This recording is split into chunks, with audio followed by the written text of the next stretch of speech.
En cette période où sévit la pandémie du coronavirus, on multiplie des séances de sensibilisation et de formation pour éviter la propagation de la maladie.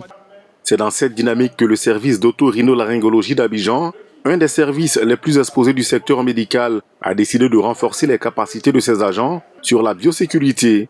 L'atelier des formations devrait donc permettre à ces spécialistes de la santé de mieux se protéger et traiter les patients en toute quiétude. En otorhinolaryngologie et chirurgie de la face et du cou, vu les signes du Covid-19, nous sommes en première ligne, nous sommes tous les signes la plupart des signes sont des signes ORL et les patients viendraient pour ces signes-là.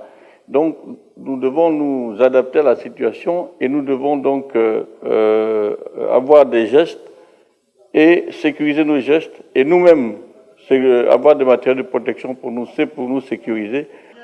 Plusieurs thématiques ont été abordées au cours de cette importante rencontre. Et pour le formateur, celles-ci aideront efficacement les participants à éviter les hauts risques en milieu hospitalier durant cette crise sanitaire mondiale. Apprendre à connaître le virus et ses points faibles, à connaître la transmission de la maladie, de manière à pouvoir former toute personne, même si elle n'est pas du corps médical, à pouvoir reconnaître à quel moment elle peut se retrouver en face du virus et qu'est-ce qu'il faut faire à ce moment-là comme geste barrière pour ne jamais se contaminer. En Côte d'Ivoire, le premier cas confirmé de coronavirus a été détecté le 11 mars dernier. Le pays enregistre désormais plus de 2000 cas confirmés, dont plus de 1000 guéris et plus d'une vingtaine de décès.